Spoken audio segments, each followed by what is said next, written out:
it. Alicia, why you say hold it? Because you want to hear it first, or you really think I should hold it, even though you don't know what I'm about to say? Or you saying hold it like hold on so you can listen? Let me know. Because I'm really debating about this. Tell me what you mean by hold it, Alicia.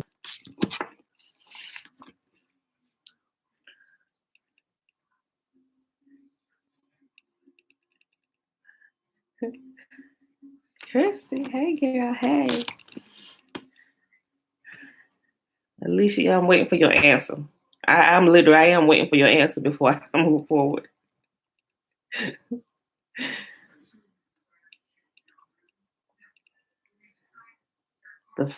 That's the first thing that came to mind. Hold it like don't say anything yet. That's the first thing that came to mind. Hold it like don't say it yet, Alicia. That's still kind of vague to me.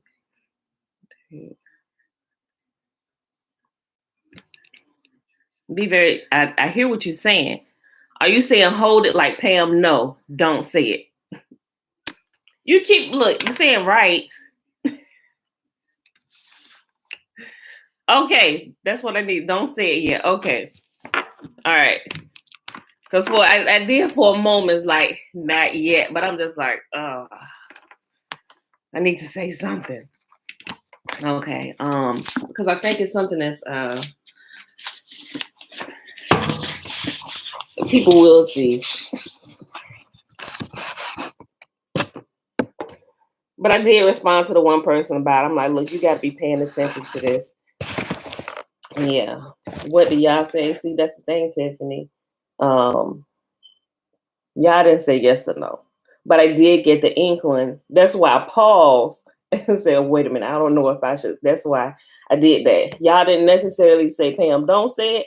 But I did get the inkling. That's why I stopped myself. Ooh, I don't know if I should say this. And then Alicia said, don't say it. I trust what Alicia said. Not that I don't trust what any of you say, but me and Alicia talk a lot about spiritual things, going back and forth and sharing. And sometimes she was like, wait, Pam, hold on a second. Just hear me out. Listen to this. So, okay, I'm going to hold it. But Alicia, I'm going to call you, tell you what I'm talking about. Because it's crazy. It's crazy. And I'll just say this. I think it's a lot of people that's talking about this, but it's really about to have a lot of people upset. Like it's like the same thing we was talking about with Jonah yesterday. Remember how Jonah, he didn't go to Nineveh. He didn't want to go to Nineveh because he knew if he gave the message that Yahuah truly indeed give to him, that he said that if it didn't happen, he would be considered a false prophet. Not that because I haven't said anything, but I can clearly see what's happening. And he said there are literally people who are hanging on the words of some prophets that don't matter if their prophecies come to pass or not. And even if they do, we also know that Yahuah will allow those things to happen. They will allow a lot of what you say to come to pass, especially if there are people that are looking up to you more than what they are to Yahuah. I'm like, Father, this is going to turn a lot of people away. A lot of people are going to be kind of pissed about this, and I'm like, oh, and it's a few people, right? And you know how you get this. You know how sometimes you believe something or want to believe something so bad that you start dreaming about it? It's like the same thing. And then you got different people who also begin to believe this same thing with you. And then you got this whole, it's like you can personally cause different dreams to happen because you want something so bad. I think it's called groupthink or whatever.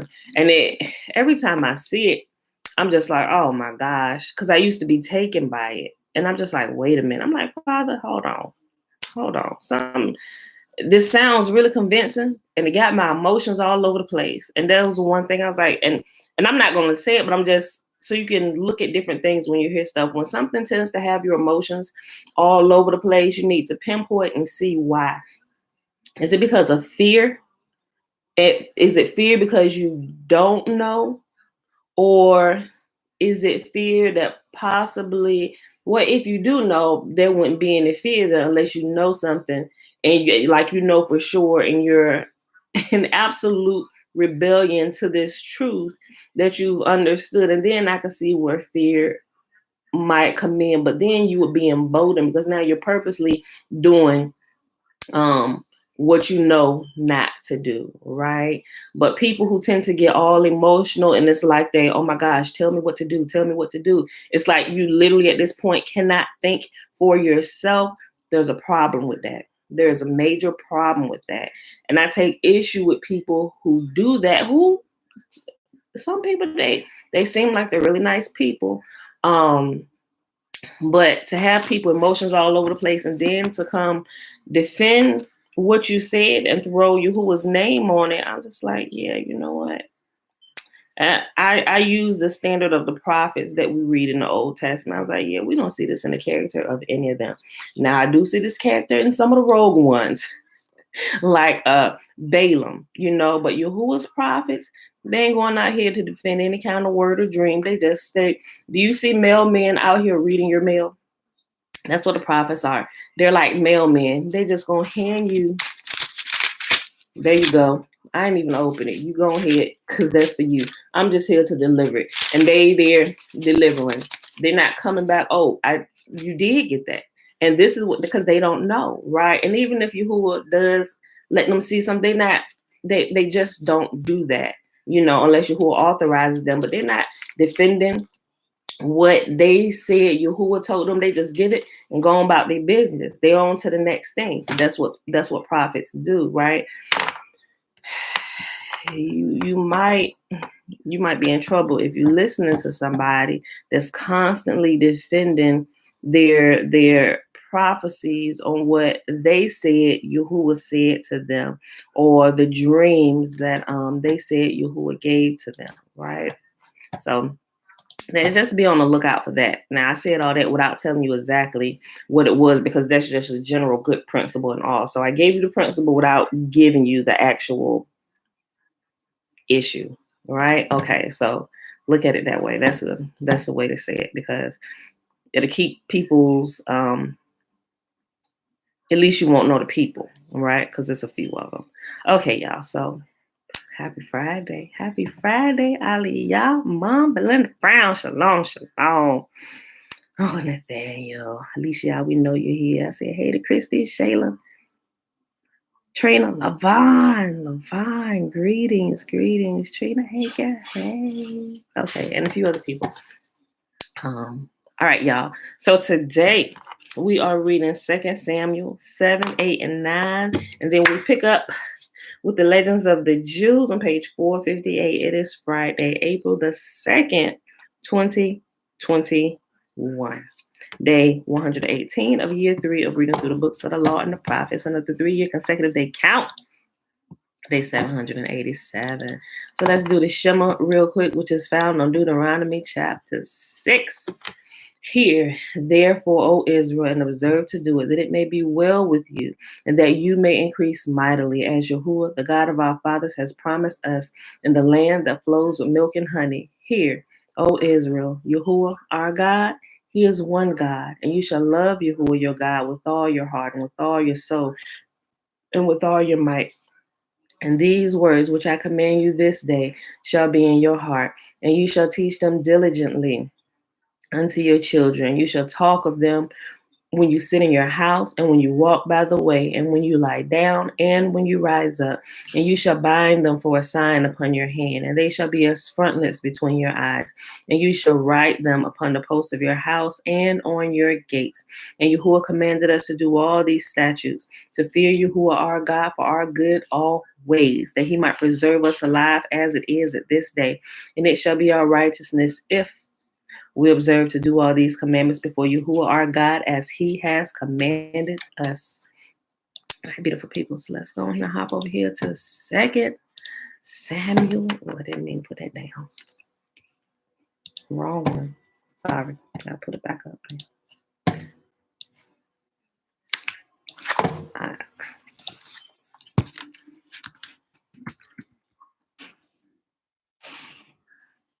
All right, y'all. Yahuah's covenant promise to David.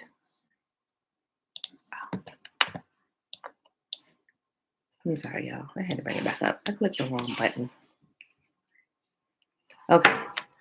When King David was settled in his palace and Yahuah had given him rest from all the surrounding enemies, the king summoned Nathan the prophet. Look, David said, I'm living in a beautiful cedar palace, but the ark of Yahuah is out there in a tent. Nathan replied to the king, go ahead and do whatever you have in mind, for Yahuah is with you. But that same night, Yahuah said to Nathan, go and tell my servant David, this is what Yahuah has declared. Are you the one to build a house for me to live in? I have never lived in a house. From the day I brought the Israelites out of Egypt until this very day, I have always moved from one place to another with a tent and a tabernacle as my dwelling. Yet no matter where I have gone with the Israelites, I have never once complained to Israel's tribal leaders, the shepherds of my people Israel. I have never asked them, why haven't you built a beautiful cedar house? Why haven't you built me a beautiful cedar house? Now go and say to my servant David, this is what Yahuah, the God of heaven's armies, has declared. I took you from tending sheep in the pasture and selected you to be the leader of my people Israel. I have been with you wherever you have gone, and I have destroyed all your enemies before your eyes. Now I will make your name as famous as anyone who has ever lived on the earth. And I will provide a homeland for my people Israel, planting them in a secure place where they will never be disturbed. Evil nations won't oppress them as they've done in the past, starting from the time I appointed judges to rule my people Israel, and I will give you rest from all your enemies. Furthermore, Yahuah declares that he will make a house for you, a dynasty of kings. For when you die and are buried with your ancestors, I will raise up one of your descendants, your own offspring, and I will make his kingdom strong. He is the one who builds a house, a temple for my name, and I will secure his royal throne forever. I will be his father, and he will be my son. If he sins, I will correct and discipline him with a rod, like any father would do. But my favor will not be taken from him as I took it from Saul, whom I removed from your sight. Your house and your kingdom will continue before me for all time, and your throne will be secured forever. So Nathan went back to David and told him everything Yahuah had said in this vision. Then King David went in and sat before Yahuah and prayed, who am I, O sovereign Lord, and what is my family that you have brought me this far? And now, sovereign Lord, in addition to everything else, you speak of giving your servant a lasting dynasty. Do you deal with everyone this way, O sovereign Lord? What more can I say to you? You know what your servant is really like. Sovereign Lord, because of your promise and according to your will, you have done all these great things and have made them known to your servant. How great are you, O sovereign Lord? There is none like you. We have never even heard of another God like you. What other nation on earth is like your people Israel? What other nation, O Yah, have you redeemed from slavery to be your own people? You have made a great name for yourself when you redeemed your people from Egypt. You performed awesome miracles and drove out the nations and gods that stood in their way. You made Israel your very own people forever, and you, O Lord, became their God.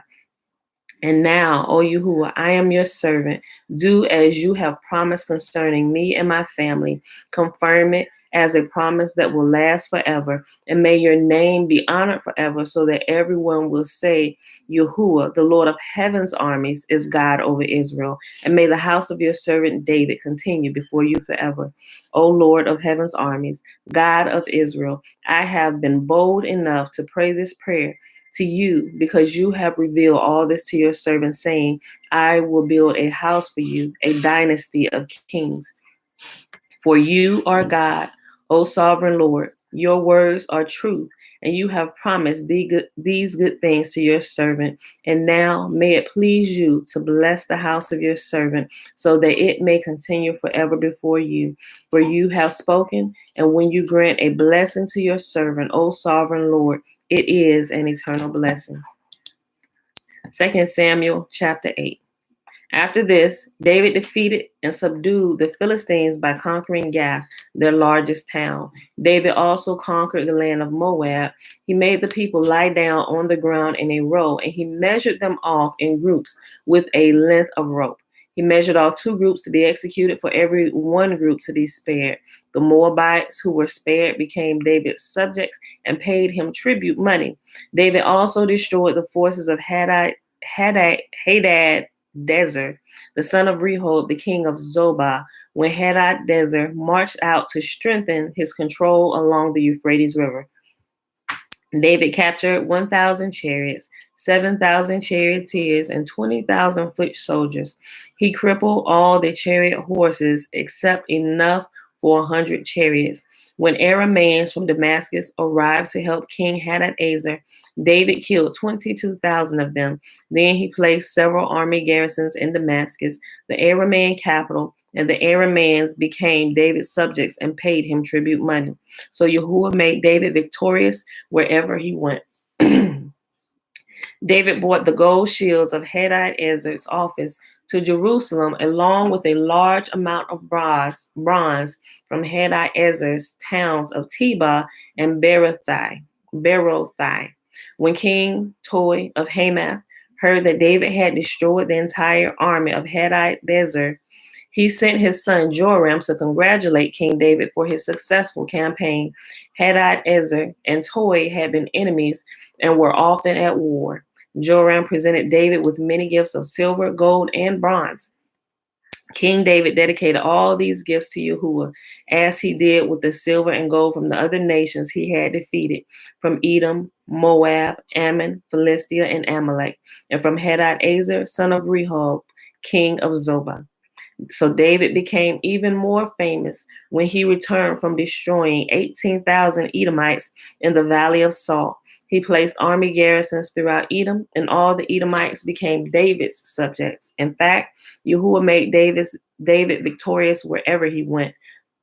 So David reigned over all Israel and did what was just and right for all his people. Joab, son of Zeruiah, was commander of the army.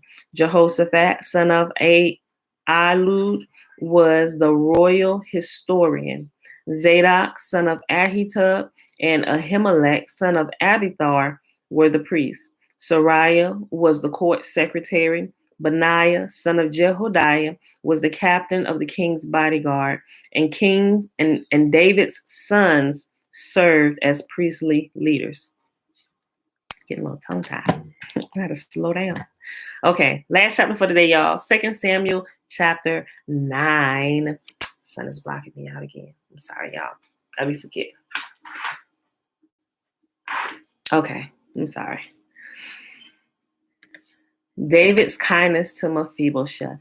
One day, and remember, Mephibosheth is the one who, when they were fleeing, his nurse dropped him. He was 5 years old, dropped him, and he became crippled from that time on. Okay. One day, David asked, "Is anyone in Saul's family still alive? Anyone to whom I can show kindness for Jonathan's sake?" He summoned a man named Ziba, who had been one of Saul's servants. "Are you Ziba?" the king asked. "Yes, sir, I am," Ziba replied. The king then asked him, "Is anyone still alive from Saul's family? If so, I want to show Yahuah's kindness to them." Ziba replied, "Yes, one of Jonathan's sons is still alive. He is crippled in both feet."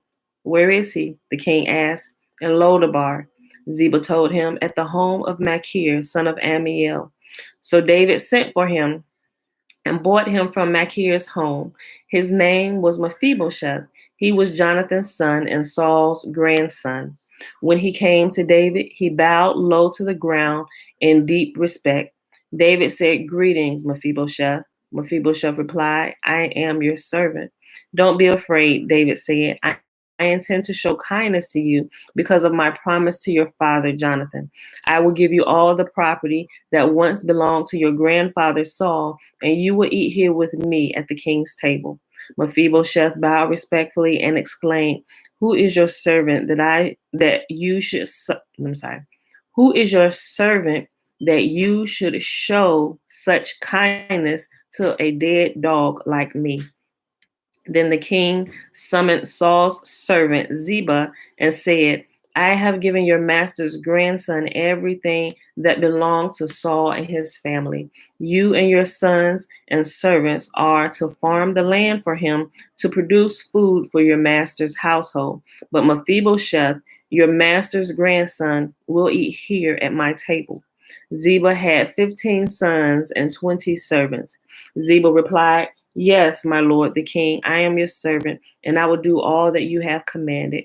And from that time on, Mephibosheth ate regularly at David's table like one of the king's own sons. Mephibosheth had a young son named Micah. From then on, all the members of Ziba's household were Mephibosheth's servants, and Mephibosheth, who was crippled in both feet, lived in Jerusalem and ate regularly at the king's table. All right, beautiful people. Let's go ahead and go on over here to the Legends of the Jews. Joanne, shalom. All right, y'all. So we start in volume 4, and this is chapter 9, the later kings of Judah. Guys, we're going to be done with this real soon. Ooh. But before we end, y'all know we got to read about Daniel and Ezekiel. Oh, it's getting so good. Baruch, the sons of Moses. Okay, y'all. Chapter 9, page 459, and it's starting with Joash. Okay. When the prophet Jonah, doing the behest of his master Elisha, anointed Jehu king over Israel, he poured the oil out of a pitcher, not out of a horn, to indicate that the dynasty of Jehu would not occupy the throne long. At first, Jehu, thought somewhat a foolish king, was at least pious, but he abandoned his God-fearing ways from the moment he saw the document bearing the signature of the prophet Ahijah of Shiloh, which bound the signers to pay implicit obedience to Jeroboam. The king took this as evidence that the prophet had approved the worship of the golden calves. So it came to pass that Jehu, the destroyer of Baal worship, did nothing to oppose the idolatrous service established by Jeroboam at Bethel. The successors of Jehu were not better. On the contrary, they were worse. And therefore, in the 5th generation, an end was put to the dynasty of Jehu by the hand of the assassin. The kings of Judah differed in no essential particular from their colleagues in the north. Ahaziah,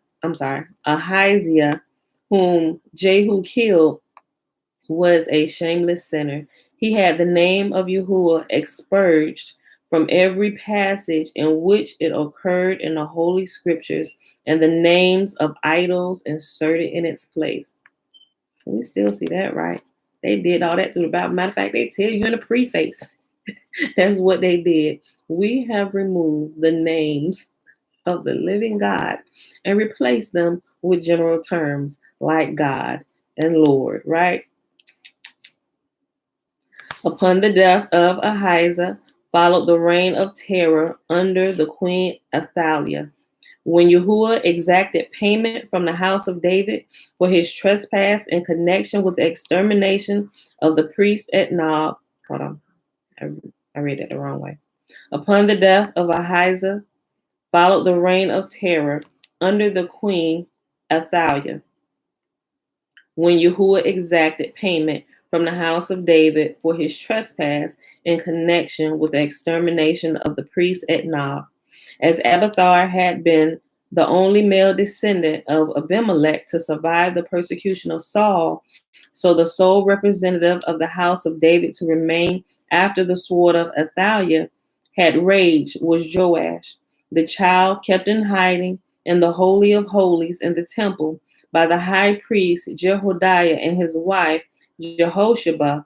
Later, Jehoiada vindicated the right of Joash upon the throne and installed him as king of Judah. The very crown worn by the rulers of the house of David testified to the legitimacy of the young prince, for it possessed the peculiarity of fitting none but the rightful successors of David. At the instigation of Jehoiada, King Joash undertook the restoration of the temple. The work was completed so expeditiously that one living at the time the temple was erected by Solomon was permitted to see the new structure shortly before his death. This good fortune befell Jehoiada himself, the son of Benaiah, commander-in-chief in the army under Solomon. So long as Joash contended, so as Joash continued under the tutelage of Jehoiada, he was a pious king. When Jehoiada departed this life, the courtiers came to Joash and flattered him. If thou wert not a god, thou hast not been able to abide for 6 years in the Holy of Holies, a spot in which even the high priest is permitted to enter but once a year. The king lent ear to their blandishments and permitted the people to pay him divine homage. Ooh, flattery will get you every time, won't it? Stay away from it. If you're really good at something, your prayer should probably be, Father, keep me humble.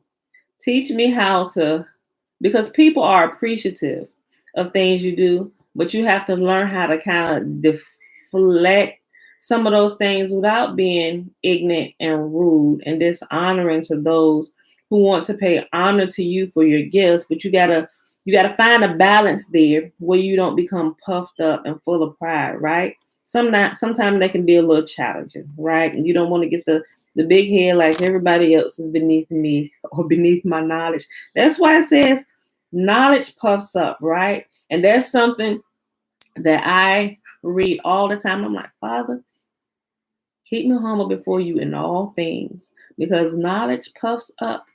But I do want you to give me knowledge, but I don't want to be puffed up. I said, teach me how to be like Abraham or like Daniel, who you gave all this to, and they were completely submitted to you, and they didn't use what they knew against other people, right? Everybody has to go through that. Some people pass it, some people don't. I pray that I'm one who passes it, right? Okay. Let's go back to what they said. So long as Joash continued under the tutelage of Jehoiada, he was a pious king. When Jehoiada departed this life, the courtiers, or the servants of the court, came to Joash and flattered him. If thou were not a god, telling him, we think you a god, my dude, you a god. Because if thou were not a god, thou hast not been able to abide for 6 years in the Holy of Holies, a spot which even the high priest is permitted to enter but once a year. He can only enter, he was authorized to enter once a year, but you got to live there 6 years. You definitely got to be a god, right? The courtiers came to Joash and flattered him. If thou were not a god, thou hast not been able to abide for 6 years in the Holy of Holies, a spot even which the high priest is permitted to enter but once a year. The king lent ear to their blandishments and permitted the people to pay him divine homage. But when the folly of the king went to the extreme of promoting him to set up an idol in the temple, Zechariah, the son of Jehoiada, placed himself at the entrance and, barring the way, said, Thou shalt not do it so as long as I live. High priest, prophet, and judge, though Zechariah was, and son-in-law of Joash to boot, the king still did not shriek from having him killed from his presumptuous words. Nor was he deterred by the fact that it happened on a day of atonement, which fell on the Sabbath. The innocent blood crimsoning the hall of the priest did not remain unavenged. For 252 years, it did not leave off seething and pulsating until finally Nebuzaradan, captain of Nebuchadnezzar's guard, ordered a great carnage among the Judeans to avenge the death of Zechariah. This is Zechariah the prophet, not you. Joash himself, the murderer of Zechariah, met with an evil end. he fell into the hands of the Syrians, and they abused him in their barbarous, immoral way. Before he could recover from the suffering inflicted upon him, his servants slew him. Amaziah, the son and successor of Joash, in many respects resembled his father. At the beginning of his reign, he was God-fearing, but when, through the aid of Yahuah, he had gained a brilliant victory over the Edomites, he knew no better way of manifesting his gratitude than to establish in Jerusalem the cult of the idol worshipped by his conquered enemies. To compass his chastisement, Yahuah inspired Amaziah with the idea of provoking a war with Joash, the ruler of the northern kingdom. Amaziah demanded that Joash should neither recognize the suzerainty of the southern realm voluntarily or let the fate of battle decide the question. At first, Joash sought to turn Amaziah aside from his purpose by a parable reminding him of the fate of Shechem, which the sons of Jacob had visited upon him for having done violence to their sister Dinah. Amaziah refused to be warned. He persisted in his challenge, and war ensued. The fortune of the battle decided against Amaziah. Look, and didn't it just say that Yahuah enticed Amaziah to go on and do this? It was Yahuah. So he truly did hear from Yah, but Yah was bringing him to his end, right? Which was death. We got to be careful about this, right? And when it's Yahuah leading you to your death at this point, it's because you ignored him the many times before he tried to turn you around. And because, think about it, that's why we're in captivity. Think about it. It's the same principle, right? And so some people say, oh, I truly have heard from Yah, and this is what he said, and we're going to be doing this, right? But let's look back a little bit further. We need to know everything that happened. Okay, so did it come a point in time where it seemed that Yahuah changed his mind on you? Well, first he was telling you no, and now he's telling you yes. Because a lot of time when that happened, that means you have ignored the no's and you persisted on. And what happens? To those headed to captivity, to captivity. Those headed for the sword, to the sword. Those headed to the dungeon you shall go. I'm going to help you get there, right? That's what happened. Let's read it again. Listen. Amaziah, the son and successor of Joash, in many respects resembled his father. At the beginning of his reign, he was God-fearing. But when, through the aid of God, through the aid of Yahuah, he started off good. At the beginning of his reign, he was God-fearing. But when, through the aid of Yahuah, he had gained a brilliant victory over the Edomites, he knew no better way of manifesting his gratitude than to establish in Jerusalem the cult of the idol worshipped by his conquered enemies. First thing, right? The very God who helped you get the victory, now you go up and break the very first command, thou shalt have no other gods before me. Now you go set up an idol, right?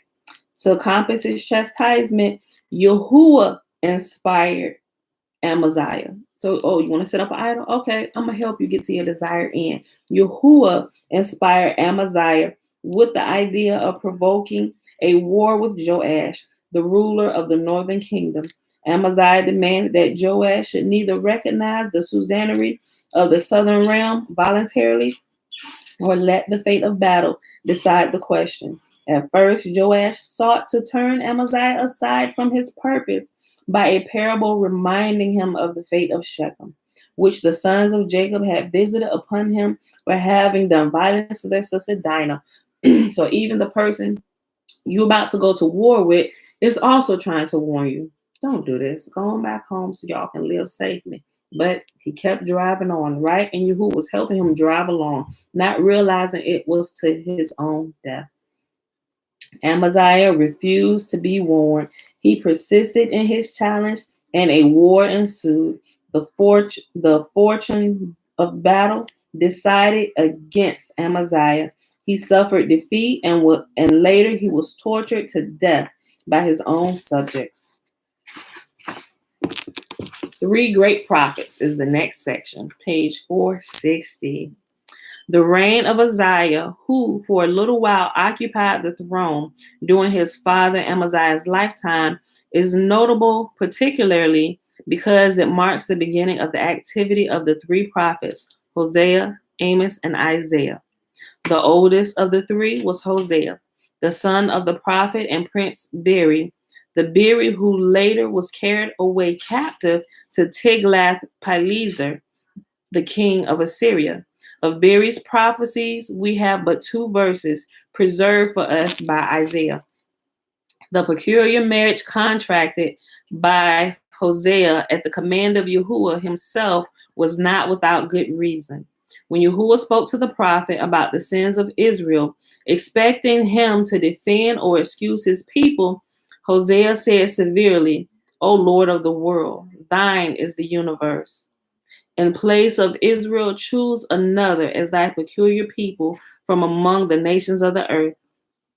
To make the true relation between Yahuah and Israel known to the prophet, he was commanded to take a wife, a woman with a dubious past. So we know about Hosea, right? Yahuah told Hosea, "I want you to go marry that prostitute over there." After she had bore him several children, Yahuah suddenly put the question to him, "Why followest thou not the example of thy teacher Moses, who denied himself the joys of family life after his call to prophecy?"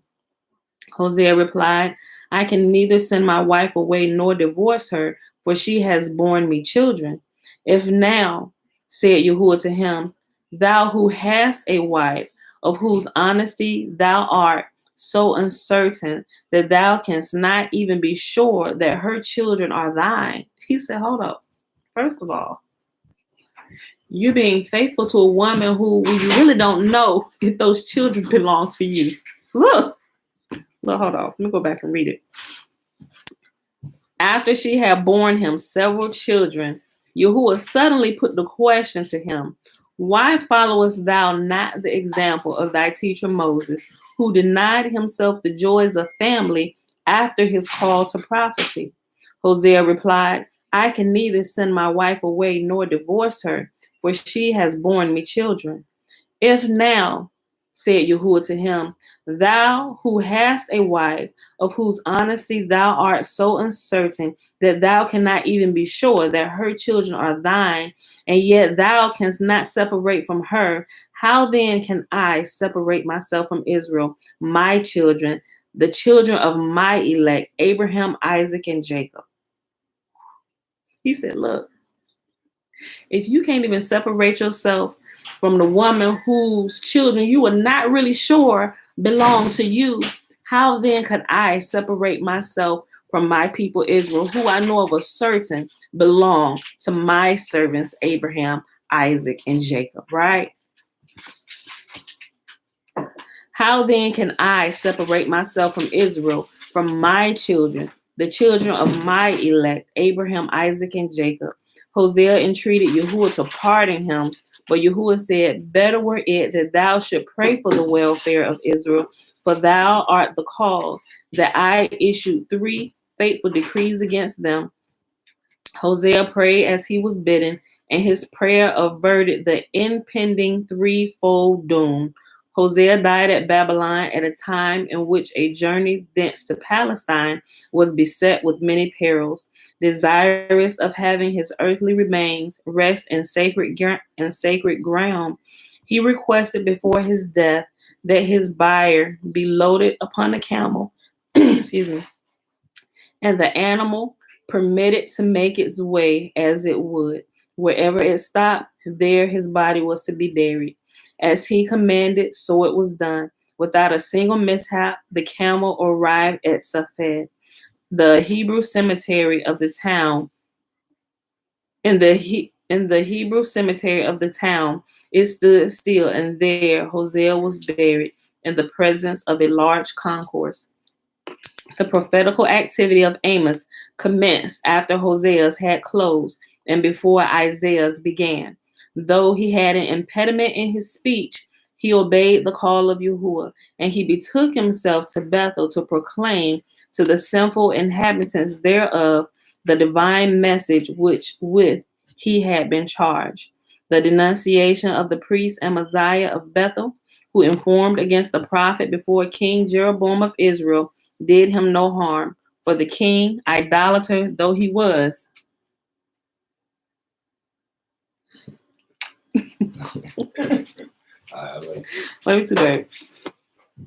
For the king, idolater though he was, entertained profound respect for Amos.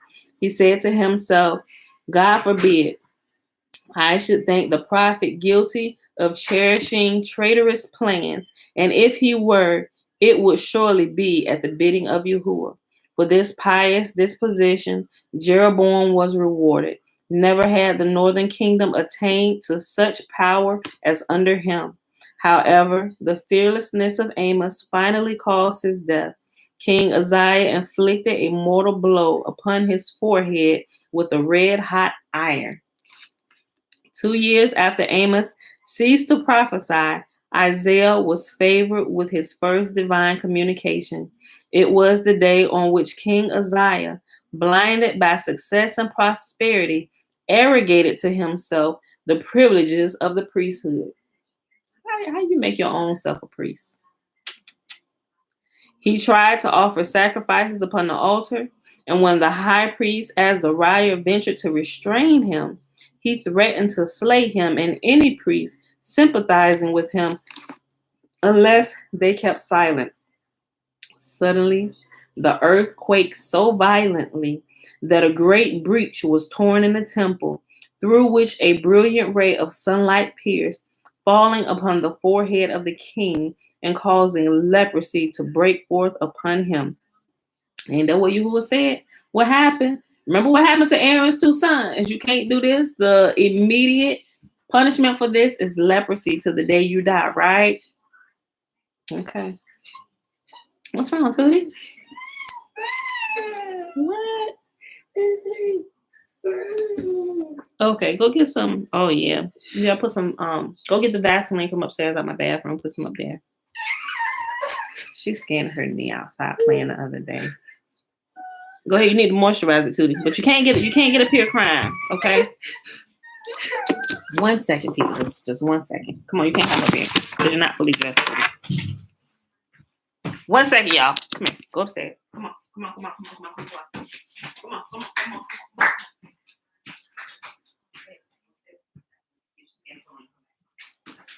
All right, y'all. Tootie, go get it.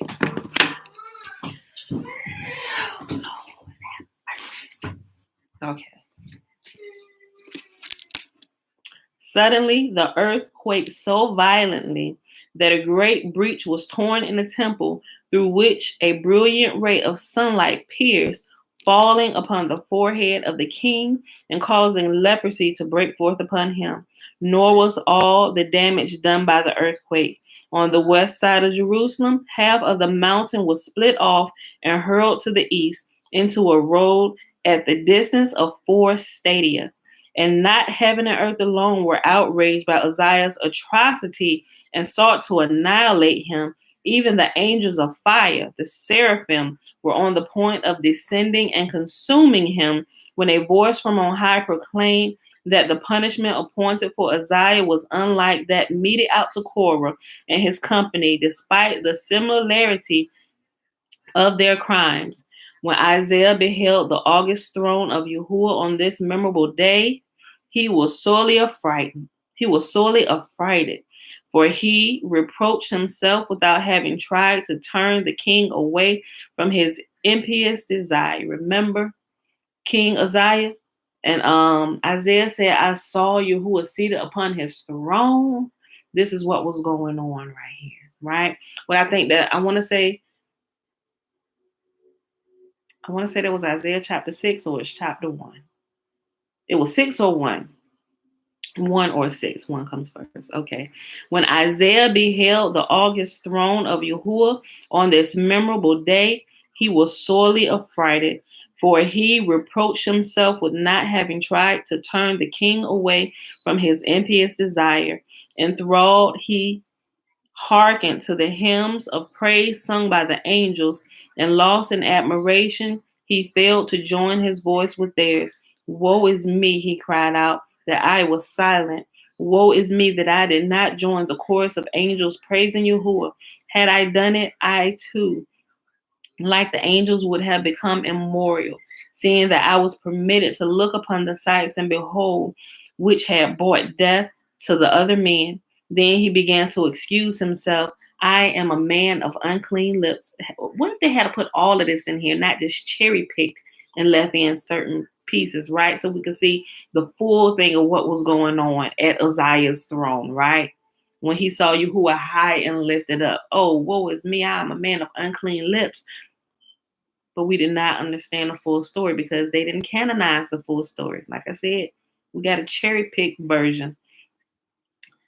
Then he began to excuse himself. I am a man of unclean lips, and I dwell in the midst of a people of unclean lips. At once resounded the voice of Yahuah in rebuke. Of thyself thou art the master, and of thyself thou may sayest what thou choosest, but who gave thee the right to calumniate my children of Israel and call them a people of unclean lips? Here's something else we notice that Yahuah always gets on people about, right? He said, look, it's like I can beat my kids, but you can't beat my kids, right? Don't you dare lift your hand against them.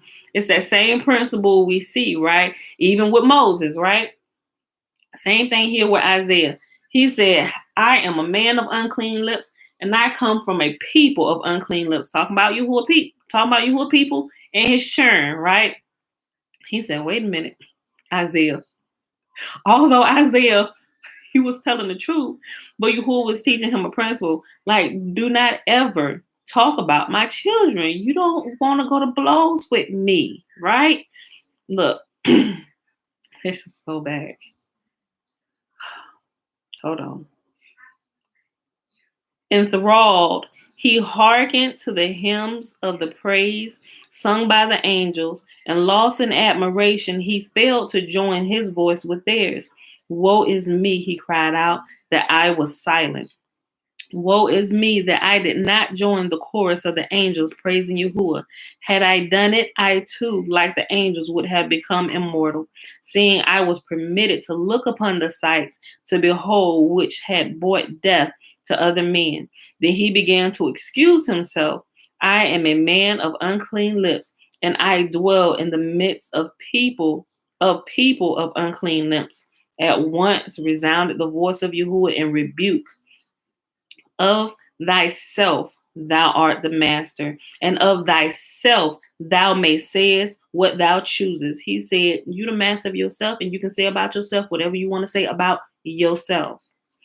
Of thyself thou art the master, and of thyself thou mayest say what thou choosest. But who gave thee the right to calumniate my children of Israel and call them a people of unclean lips? Oops. And Isaiah heard Yahuah bid one of the seraphim touch his lips with a live coal as a punishment for having slandered Israel. Though the coal was so hot that the seraph needed tongs to hold the tongs with which he had taken coal from the altar, the prophet yet escaped unscathed, but he learned the lesson that it was his duty to defend Israel and not traduce him. And may Yahuah forgive us all. Look. I just got convicted real quick. Maybe that's why I had that. Oh, Father, forgive me. Look.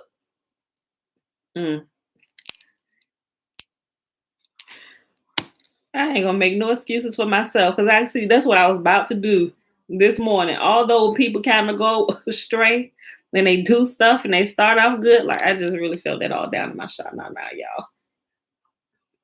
That was for me. Look. Oh, I feel it right in my chest. Hold on. Look. Oh, Lord have mercy. I'm gonna go back and read that again for myself, y'all. Look. Okay. When Isaiah beheld the august throne of Yahuah on this memorable day, he was sorely affrighted, for he reproached himself with not having tried to turn the king away from his impious desire. Enthralled, he hearkened to the hymns of the praise sung by the angels, and lost in admiration, he failed to join his voice with theirs. Woe is me, he cried out, that I was silent. Woe is me that I did not join the chorus of the angels praising Yahuah. Had I done it, I too, like the angels, would have become immortal, seeing that I was permitted to look upon the sights to behold, which had brought death to other men. Then he began to excuse himself. I am a man of unclean lips, and I dwell in the midst of people of unclean lips. At once resounded the voice of Yahuah in rebuke. Of thyself thou art the master, and of thyself thou may sayest what thou choosest. But who gave thee the right to calumniate my children of Israel and call them a people of unclean lips? And Isaiah heard Yahuah bid one of the seraphim to touch his lips with a live coal as a punishment for having slandered Israel, though the coal was so hot that the seraph needed tongues to hold the tongs with which he had taken the coal from the altar. The prophet yet escaped unscathed, but he learned the lesson that it was his duty to defend Israel, not traduce him. Y'all got it. Y'all better go ahead and highlight that just like me. If I had my highlight, I would highlight it, but I got a pen, so I'm underlining it and putting stars and drawing a big circle around it. Oh my gosh.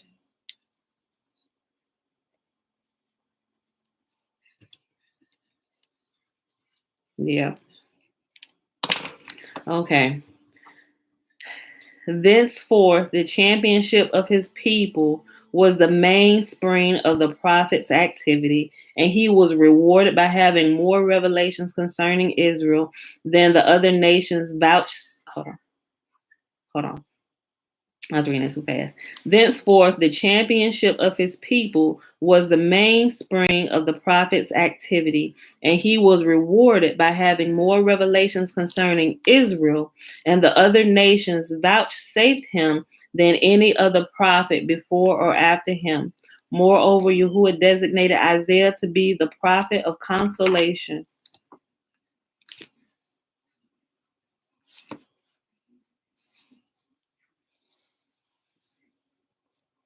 Thus it happened that the very Isaiah, whose early prophecies foretold the exile and the destruction of the temple, later described and proclaimed in plainer terms than any other prophet the brilliant destiny in store for Israel. Next section, the two kingdoms chastised. Afflicted with leprosy, Uzziah was unfit to reign as king, and Jotham administered the affairs of Judah for 25 years before the death of his father. Jotham possessed so much piety that his virtues added to those of two other very pious men. Hold on. Jotham possessed so much piety that his virtues added to those of two other very pious men suffice to atone for all the sins of the whole of mankind committed from the hour of creation unto the end of all time. Ahaz, the son of Jotham, was very unlike him. From first to last, he was a sinner. He abolished the true worship of Yahuah. He forbade the study of the Torah and set up an idol in the upper room of the temple and disregarded the Hebrew laws of marriage. His transgressions are the less pardonable because he sinned against Yahuah, knowing his grandeur and power, as appears from his reply to the prophet. Isaiah said to him, ask a sign of Yahuah, as for instance, that the dead should arise. Korah came up from Sheol, or Elijah descend from heaven. The king's answer was, I know that thou hast the power to do any of these, but I do not wish the name of Yahuah to be glorified through me. The only good quality possessed by Ahaz was respect for Isaiah. To avoid his reproaches, Ahaz would disguise himself when he run abroad, so that the prophet might not recognize him. Only to this circumstance, joined to the fact that he was the father of a pious son and the son of an equally pious father, it is to be ascribed that in spite of his wickedness, Ahaz is not one of those who have forfeited their portion in the world to come. But he did not escape punishment. On the contrary, his chastisement was severe, not only as king, but also as man. In the ill-starred war against Pekah, the king of the northern kingdom, he lost his firstborn son, a great hero. Pekah, however, was not permitted to enjoy the fruits of his victory, for the king of Assyria invaded his empire, captured the golden calf at Dan, and led the tribes on the east side of the Jordan away into exile. The disbursement of the Israelitish kingdom went on a space for some years. Then the Assyrians, in the reign of Hosea, carried off the second golden calf together with the tribes of Asher, Issachar, Zebulun, and Naphtali, leaving but 1/8 of the Israelites in their own land. The larger portion of the exiles was taken to Damascus. After that, Israel's doom overtook it with giant strides. And the last ruler of Israel actually hastened the end of his kingdom by a pious deed. After the golden calves were removed by the Assyrians, Hosea, the king of the north, abolished the institution of stationing the guards on the frontier between Judah and Israel to prevent pilgrimages to Jerusalem. But the people made no use of the liberty granted them. They persisted in their idolatrous cult, and this quickened their punishment. So long as their kings had put obstacles in their path, they could excuse themselves before Yahuah for not worshiping him in the true way. The action taken by their king, Hosea, left them no defense. When the Assyrians made their third incursion into Israel, the kingdom of the north was destroyed forever, and the people, one and all, were carried away into exile.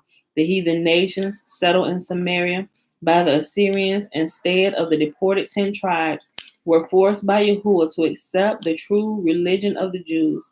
Nevertheless, they continued to worship their golden idols, and the Babylonians paid devotion to a hen. The people of Cuthan took to a cock, those of Hamath to a ram. The dog and the ass were the gods of the Abites, and the mule and the horse were the gods of the Sepharvites. Oh, yeah. I probably should wait for Hezekiah. We're going to stop right here because we're at 57 minutes. And these next two sections about Hezekiah, I don't want to start with Hezekiah and then have to pause and not read the miracles wrought for Hezekiah. So we'll pause right here because these next few sections are about him. So we'll cut it clean right here today, because that'll probably be all what we read tomorrow. These three sections: Hezekiah, the miracles wrought for Hezekiah, and also Manasseh, right? And we'll read that because it mentions Hezekiah. Yep, so those three sections we'll read tomorrow. So we'll stop right here. Beautiful people. So I hope y'all enjoyed the reading for the day.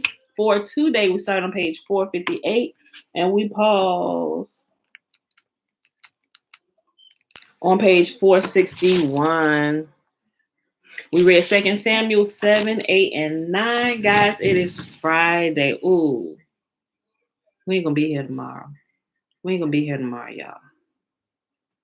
Because it's the last day of the Feast of Unleavened Bread. And it's a Sabbath. I'm actually not going to see y'all till Monday. Oh, so y'all can read ahead. Look. Well, I'll see y'all Monday. But go ahead and read ahead. If not, y'all can wait till we show back up. Y'all willing, right? Okay. So it is Friday, April the 2nd, 2021, day 118 of year 3 of reading through the books of the law and the prophets, and of the 3-year consecutive day count, day 787. All right, y'all. So let's go ahead and do the blessing really quick. Oh, must have came late. I'm sorry. So somebody was at my front door. It is a package. Amazon came, but I saw them pull away. That message is delayed for some reason. You say you thought that was Saturday. Wait, yeah, tomorrow's Saturday, right? Jolie, what's going on, brother? Good morning. You're welcome. Yeah, Saturday. Let me pull up here this the blessing, y'all. The blessing, remember, is found in Numbers chapter 6, starting at verse 22, ending at the end of the chapter, verse 27. Remember, the first 21 verses is the Nazirite vow. A man or woman can take the vow if you should choose to do so. It's not a vow to be taken lightly. You really should think about it, right? Because you are giving a vow, and you should be faithful to your vows to Yahuah, right? And Yahuah spake unto Moses, saying, Speak unto Aaron and unto his sons, saying, On this wise ye shall bless the children of Israel, saying unto them, May Yahuah bless us and keep us. May Yahuah make his face to shine upon us and be gracious unto us. May Yahuah lift up his countenance upon us and give us peace. And they shall put my name upon the children of Israel, and I will bless them. Okay, let's see. Uncle JB, shalom. Okay. Blessings. I thought the Sabbath is Sunday. The Sabbath is Sunday. The last day of the Feast of Unleavened Bread is Saturday. So it's like you got 2 Sabbaths in a row. Remember when it started? It started on the Sabbath on Sunday. That was the first day, right? And so the 7th day. Let's go back.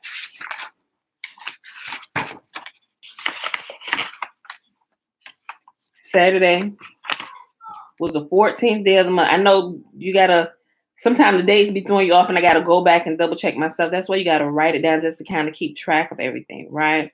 So Passover was the 27th.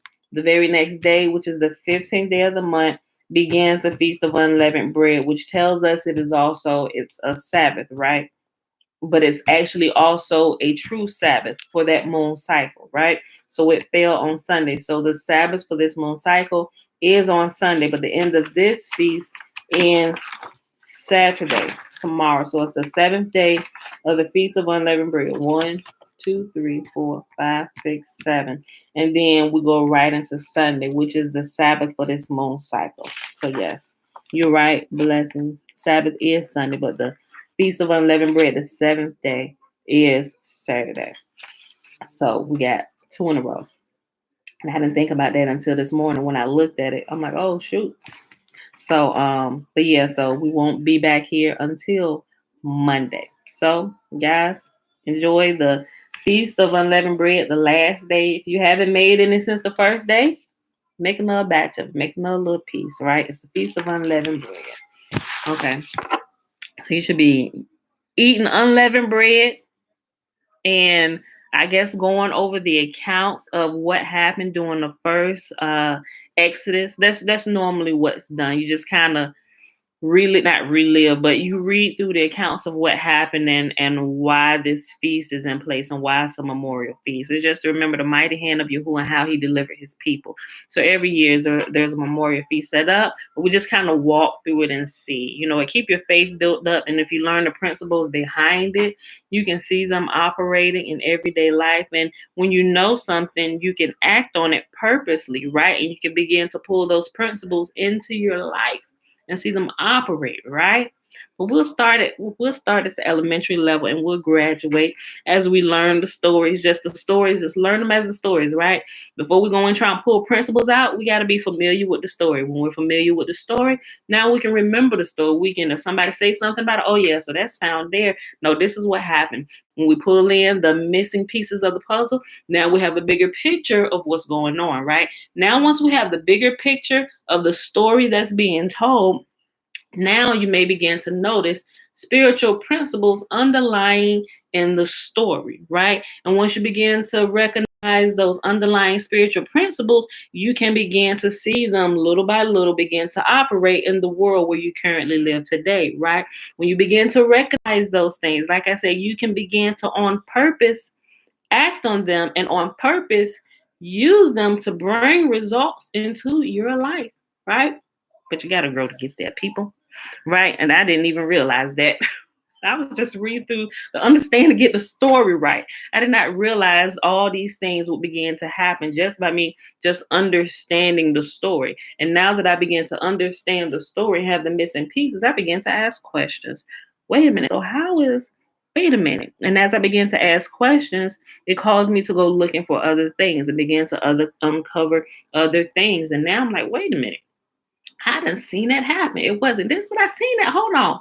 I remember this thing that happened in my life. That same thing kind of happened, but in a different way, but it still happened just like that, right? So that's how you kind of begin to grow and understand and recognize principles that you see told through stories and parables, how you can recognize them in the real life where you live and walk today, right? And that's how we become successful, by reading through these stories and meditating upon them, being able to pull the principles out and take them. And as you grow, you no longer need stories, right? You remember the stories because they are teachers. The stories are our teachers. But when you grow up, you no longer need milk. Now you can eat meat because now you have teeth. When you have teeth in your mouth, it's a telltale sign that you should be eating meat. If you have teeth in your mouth and you're not eating meat, no, because I don't eat real meat for real, right? Because vegan. But you get the principle behind it, right? You can't feed a baby meat, right? A baby has to have milk. But the point is growth, right? And as you grow, your perception should grow and your understanding should grow. And you should no longer think like a child where you need stories to help you along in your growth. We can now just give you principles and you can operate on them, right? Okay, so it's a growth. Yes, Shayla, it is Sunday. The last day of unleavened bread is Saturday.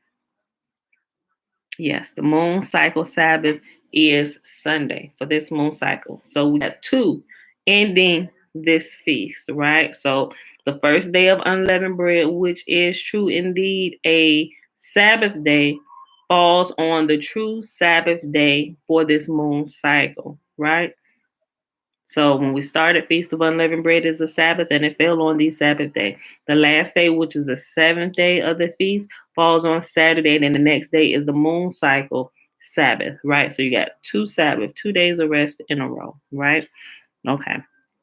All right, so that's it, y'all. I don't think I've seen more questions here today. Okay, there's your comment from earlier. I said something about that already.